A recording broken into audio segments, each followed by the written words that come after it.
జీతాలు ఇవ్వలేని స్థితిలో ప్రభుత్వం, సంక్షోభంలో ఆర్థిక వ్యవస్థ, అడుగంటుతున్న సంక్షేమం, అభివృద్ధి. ప్రభుత్వంపై మాజీ మంత్రి హరీష్ విమర్శలు.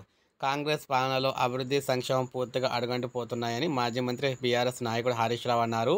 రాష్ట్రంలో ఆర్థిక వ్యవస్థ కుప్పకూలిపోతుందని విచారం వ్యక్తం చేశారు. దేశంలో మిగతా రాష్ట్రాలకు మించి తలసరి ఆదాయంతో ధనిక రాష్ట్రంగా విరాజిల్లిన తెలంగాణ ప్రస్తుతం ఆర్థిక పరమైన అంశాలతో అతలాకుతలమవుతుందని విచారణ వ్యక్తం చేశారు.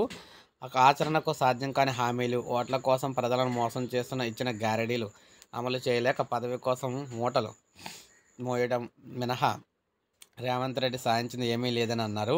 రేవంత్ రెడ్డి ఏడాది పాలనలో రాష్ట్ర అభివృద్ధి 10 ఏళ్ళు వెనక్కి వెళ్ళిందని హరీష్ రావు అయితే అన్నారు. 14 రోజులు గడిచినా కూడా ఇంకా జీతాలు రాలేదని మండిపడ్డారు. 1వ తేదీ నాడే ఉద్యోగులకు జీతాలు ఇస్తామని సీఎం రేవంత్ రెడ్డి, కాంగ్రెస్ నేతలు ఇక్కడ గొప్పలు కొట్టారని, కానీ ఈ నెల 11వ తేదీ వచ్చినా కూడా అంగన్వాడీ టీచర్లకు, ఆయాలకు వేతనాలు అయితే చెల్లించలేదని విమర్శించారు. 10 నెలలుగా అంగన్వాడీ కేంద్రాలకు అద్దెలు చెల్లించని దుస్థితి నెలకొందన్నారు.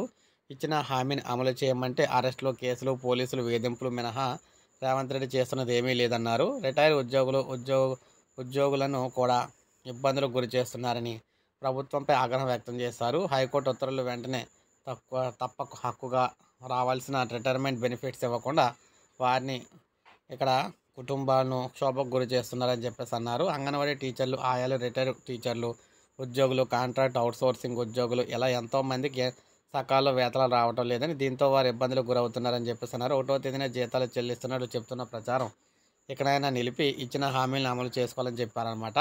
సో ఈ విధంగా ఉద్యోగులకు సంబంధించి న్యాయం చేయాలని కోరుతున్నారు. సో ఇది మనకు అప్డేట్లు. ఒక లైక్ చేయండి, సబ్స్క్రైబ్ చేసుకోండి, మన ఛానల్ సబ్స్క్రైబ్ చేసుకోండి.